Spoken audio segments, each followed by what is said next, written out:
welcome to the deep dive. This is your shortcut for getting up to speed on, well, pretty much anything complex. We dig through stacks of info so you don't have to. And this deep dive is really built for you, the learner, someone who wants to get the insights quickly, thoroughly, but without, feeling totally overwhelmed. Today, we're tackling the absolute whirlwind that is artificial intelligence right now. So much is happening. Our mission, to pull out the really key, interesting stuff from all the recent AI updates, give you some clarity, some context. We'll touch on things like decentralized compute, a whole flood of new models, AI tools. It's going to be packed. That's right. Yeah, think of it like your executive summary, but much deeper. We've gone through a whole range of sources to pick out the biggest shifts, the coolest innovations. So yeah, let's jump right in, maybe starting at the foundation, the compute power that makes it all tick. Okay, compute. Sounds good. Yeah, one thing that caught my eye is this move towards decentralized AI. Prime Intellect released something called Intellect-T2. Decentralized AI. Okay, break that down for us. What's the core idea? Why is it significant? Well, basically, it's a shift from relying only on those huge centralized data centers, packed with GPUs. Intellect 2 is like a proof of concept for decentralized reinforcement learning. It works by tapping into a global pool of available GPUs. It uses their QWQ32B model and something called the Prime Role Framework. And this lets AI models train and make predictions, do inference in a much more spread out way. And importantly, it supports tools developers use like Velm and Slang, which help manage these distributed jobs. Right. So the big deal isn't just the tech itself, but how it could maybe disrupt that whole massive centralized model we hear so much about. Like it hints that maybe tapping into spare compute power everywhere could be a real alternative to just building bigger and bigger superclusters. That feels like a pretty fundamental shift. Exactly. I mean, don't get me wrong, the demand for those giant GPU farms isn't vanishing overnight. We still see lots of interest in GPU collocation and things like that, but Intellect 2 gives us a concrete look at another way. That whole idea of like an Airbnb for spare GPUs. It might still be aspirational, maybe a ways off. Yeah. But this shows decentralized training and inference are becoming, real, moving from just theory into practice. Interesting stuff. Okay, so that's the foundation. Now, what's all this compute actually doing? Let's talk models. Yeah. It feels like a new one drops every other day. Oh, you're not wrong. The pace is just remarkable. And the variety, too. Let's start with images. ByteDance put out their Dreamo model on Hugging Face. Dreamo. Yeah, and it's pretty powerful for things like, transferring someone's ID between photos, putting characteristics of one image onto another, virtual try-ons, applying different art styles, that kind of thing. Sounds really flexible. And putting it on Hugging Face makes it accessible, right, for developers to just grab and use. Exactly. Accessibility seems to be a big trend overall. We're seeing a real push to make these huge language models easier to handle. Like the optimized releases of the Qwen models, they're coming out in formats like GPTQ, GGUF, AWQ. Right, those are ways to shrink the models down. Precisely. Different ways to compress these massive things, make them smaller, faster, so they can run on hardware that isn't, a supercomputer. That's huge for getting them used more widely. Plus, Qwen 3 is now officially quantized, optimized even further for deployment on all sorts of platforms. So, yeah, it's not just about bigger is better, but making the power we already have more usable everywhere. And speaking of wide use, I saw something crazy about Gemma, Google's open model. The download number. Oh, yeah. Gemma's blown past 150 million downloads, and there are something like 70,000 variations of it floating around on Hugging Face now. Wow. The community engagement is just massive. They're even asking people for ideas for future versions. Really shows the energy in open source AI. It really does. And it's not just Google playing in that space. Meta's been busy, too. Absolutely. Meta released the dynamic byte latent transformer, that's an 8 billion parameter model, and also something called the collaborative reasoner framework. Collaborative reasoner. These aimed at improving how AI thinks. Yeah, basically designed to help AI systems reason through problems and, solve things more effectively. Okay. Now, for folks interested in the creative side of AI, Runway ML keeps popping up. Yeah, Runway ML's Gen 4 references model is definitely making waves. People are talking about infinite workflows. Infinite workflows. And the potential for, near real-time creation. Imagine how fast creatives could iterate with that. That really could change things for video editors, designers, anyone visual. Okay, what about Mistral AI? They've been making some noise, too. Mistral's definitely been active. They released Mistral Medium 3. That one's multimodal, so it handles text and images. And the reports say it performs really strongly, even against proprietary models. Multimodal is becoming a big deal. For sure. And they also launched Lechat Enterprise. That's an agentic assistant aimed at businesses. Agentic assistance. Yeah. Okay, so AI that can actually do things for you proactively, not just answer questions.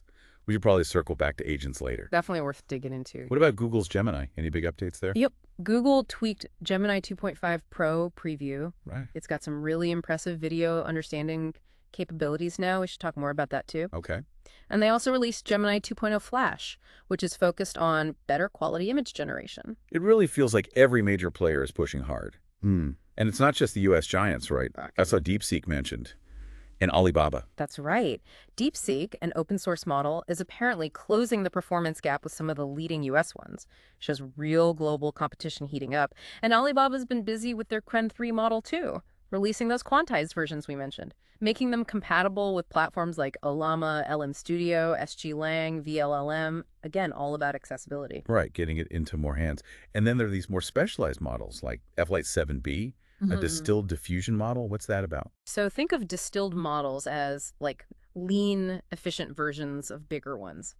The F-Lite 7B probably hits a sweet spot between performance and how much compute it needs. Good for applications where speed and efficiency really matter. Got it. Okay, so get total whirlwind on the model front. Now let's switch gears a bit. What about the tools developers are using to actually build with all this stuff? Any key moves in AI engineering and tooling? Yeah, definitely some interesting updates there. Kevaline, which is a command line tool, I got an update, version 3.15. It now has AI-assisted commit messages, helps developers track code changes more easily. Some UI tweaks, too. And kind of an interesting one, it integrates with Gemini 2.5 Pro in a way that uses implicit caching. The upshot could be some serious cost savings on using the model, potentially up to 75% discount on tokens. Huh. That's clever. Building cost optimization right into the workflow. What else? Anything for managing different models? Yeah, big updates to Dolphin MCP. It's an open source MCP client model control plane. The key thing now is it lets you use MCP, which helps manage the whole life cycle of AI models with basically any AI model. Doesn't matter if it's running on your laptop or in the cloud, gives developers way more flexibility. Flexibility, yeah. That seems crucial with so many models popping up.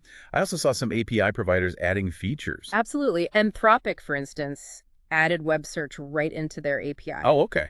That's pretty significant because it means their models can give answers based on, real-time info from the web and provide citations, helps with accuracy. Right. Tackles that whole, is this actually true problem head on. Good. What about OpenAI? OpenAI added a feature to export the research reports their models generate. Now you can get them as nicely formatted PDFs. Make sharing and using the insights way easier. That's a nice practical touch. Makes sense. And LangChain. They're always busy. Seems like they're focusing on research workflows too. Yeah, LangChain put out an AI research agent tutorial. It basically shows you how to build an agent that can automatically search the web, pull info, and generate cited summaries. It uses LangGraph, that's their framework for building systems with multiple agents, and Ollama for running models locally. So a practical recipe for automating research. Automation seems to be a huge theme everywhere. Even Microsoft's jumping in with a GitHub connector for ChatGPT. Exactly. That connector lets ChatGPT talk directly to your code repositories on GitHub, so you can use it to search through source code, get detailed reports on projects, potentially super useful for developers. Okay, lots happening on the tooling side to make development easier, faster, maybe cheaper. Now let's dive into something I find really fascinating, AI agents and these multi-agent systems. Feels like we're inching towards AI that does more on its own. Yeah, that's a good way to put it. LangChain itself has tons of examples and toolkits for agent-based systems. Things like agents that do deep dives on companies or frameworks for complex research tasks. And it's not just examples, there's deeper research too. Saw something about the Turing Post looking into multi-agent systems, or MAS. Right. The Turing Post published a pretty comprehensive overview. It covers things like the different architectures for these systems, the types of agents, recent developments, and the trends and how people are designing and using them. It's a good resource if you want to get your head around coordinating multiple AIs. Coordinating multiple AIs. Yeah. Yeah, that sounds complex. And we're even seeing agents designed for specific scientific work. Exactly. Future House released 5 agents they're calling AI scientists. Each one is designed for specific workflows in research, chemistry, biology, that sort of thing. AI scientist. Wow. Yeah, it really shows how specialized and practical these agents are becoming, moving beyond general tasks to really speeding up discovery in specific fields. This is all moving so fast. But how do we actually know if these models are any good? How do we measure all this progress? That brings us to evaluation, right? Yeah. Benchmarking. Absolutely critical. You need rigorous ways to measure performance, track progress, find the weak spots. OpenAI, for example, just launched HealthBench. It's an evaluation benchmark specifically for healthcare AI. Yeah. And what's really important is that they got input from over 250 doctors in designing it, so it should be clinically relevant and hopefully help ensure AI in healthcare is actually safe and useful. That makes a ton of sense. Crucial for that field. Yeah. What about more general stuff like understanding documents? Well, that seems to be an area of huge progress lately. The latest models like Gemini 2.5 Pro, GPT 4.1, they seem to be getting really good at document parsing. Some people are even saying traditional OCR, optical character recognition, the tech that turns scanned text into editable text, it might become kind of obsolete because these new AI models understand the visual layout and content of documents so much better. Whoa, that's a big claim. Yeah. So understanding the whole document, not just recognizing characters. Seems like it. A big leap for dealing with all that unstructured data out there. And performance-wise, it's not just the usual suspects topping the charts. I saw Tencent's Hunyuan Turbos pop up. Yep, Hunyuan Turbos is ranked number 8 right now, which is pretty impressive. Again, shows the global nature of this. There's also this concept called Mero Rebels. It focuses specifically on how well models handle self-contained coding tasks and machine learning problems. Okay, specific skills. Right, and the progress there is reportedly doubling roughly every 7 months, which is just incredibly fast for those kinds of technical abilities. Doubling every 7 months. Wow. The pace is just relentless. Okay, let's shift perspective a bit. What are some of the bigger ideas, the research directions shaping where AI might go next? What are the leading minds talking about? Well, Andrej Karpathy proposed something interesting he calls system prompt learning. System prompt learning. Yeah, the idea is that how we craft those initial instructions we give to LLMs, the system prompts, is actually a super important area for research. Like, fine-tuning those prompts could be key to unlocking better performance and controlling behavior. That makes intuitive sense. The starting instructions really frame everything the model does after. What about limitations? Are researchers pointing out where AI still falls short? Definitely. Dan Hendricks made a really interesting point. He observed that while AI models are getting much better at things like IQ tests, they still seem to lack, genuine original insights. They're great mimics, maybe, but not necessarily truly creative or insightful in a human way yet. That's a really important distinction. Sure. Passing tests versus having original thoughts. Exactly. And then there's Sakana AI. They introduced something called continuous thought machines, or CTMs. Continuous thought machines. Ugh. Sounds different. It is. They use something called neural dynamics for adaptive computation. It's a different kind of architecture than standard neural nets, and the hope is it could lead to AI that's more flexible, better at adapting on the fly. So still lots of fundamental research exploring new ways to build AI minds, basically. Yeah. Okay, and briefly, what about the academic side? Papers, research sharing, anything stand out? Well, Neil Nanda shared a guide on turning research into ML papers, which is super helpful for academics trying to publish. And generally, we're seeing more efforts to create overviews and summaries of top AML research papers. Makes it a bit easier to keep up. You see names like Absolute Zero, RMR1, SeedCoder, FlowGRPO being highlighted as important recent work. Yeah, trying to distill that fire hose of academic papers is a challenge. Good that people are working on it. Now, let's zoom in on models that can handle vision language models, VLMs. What's new there? You mentioned Gemini's video capabilities earlier. Right. That Gemini 2.5 Pro video understanding is really something else. The fact that it can chew through up to 6 hours of video within a massive 2 million token context window. It just opens up crazy possibilities. Analyzing long recordings, summarizing complex events, understanding visual narratives at a scale we couldn't really do before. That feels truly transformative for video analysis. And the open source world is getting in on VLMs too. Oh, yeah. Llama.cpp, which is a really popular way to run LLMs locally, now has support for vision language models, things like Gemma 3, Qwen 2.5VL, Intern VL3. So those advanced multimodal abilities are getting easier for developers and researchers everywhere to access and experiment with. Exactly. Democratizing the tech, you could say. Very cool. Okay, let's take a quick peek at the human side of all this, the AI industry, careers. Any notable happenings? Well, on a reflective note, Swix wrote something thoughtful about Greg Brockman's career, looking at his journey and impact. And in terms of growth, you see companies like Cortesia expanding. They're hiring ML systems engineers in Bangalore. Epoch AI is also hiring, looking for a head of web development. So, the industry is still actively building and expanding. Good to see jobs and growth continue. Yep. Now, we have to touch on safety and ethical concerns. Yeah. It's always part of the AI conversation. What's surfaced recently? Yeah, it's crucial. One ongoing issue is alignment, particularly with models like ChatGPT. There are still reports of problems like sycophancy, where the model just tells you what it thinks you want to hear rather than being objective. Right, the people-pleasing AI problem. Exactly. There's also growing concern about the potential risks if we deploy AI agents really widely, especially autonomous ones. Some are calling for more robust public alignment benchmarks to try and measure and mitigate those risks before things get out of hand. That makes sense. Proactive safety measures. Anything else? There was also an interesting indication from the U.S. Copyright Office. They suggested that training generative AI models on copyrighted material, especially for commercial use, probably goes beyond what's considered fair use. The copyright battle continues. That could have big implications. Definitely a space to watch. Okay, and finally, what's the mood out there? What are users, the community, saying about their actual experience with AI lately? Well, there's been some chatter, some reports suggesting a dip in performance for ChatGPT, specifically version 4. Oh, really?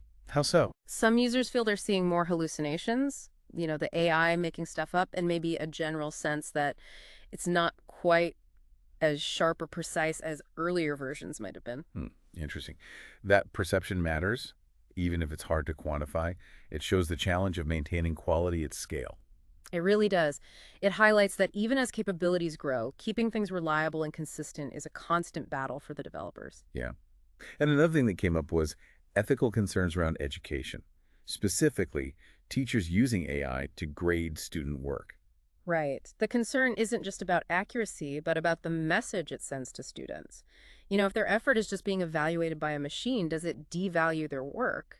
It's a tricky issue. Definitely food for thought there. Okay, wow. That was a lot. An incredibly dense deep dive into AI right now.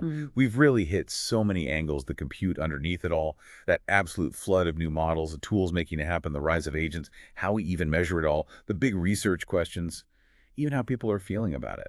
Yeah, it's definitely multifaceted, but hopefully this gives you the learner, that shortcut we promised, a way to grasp the key developments and maybe see how these different threads connect. Absolutely. So as you process all this, maybe think about that incredible speed of innovation we just discussed. How do we balance that velocity with making sure things stay safe, ethical, and actually beneficial?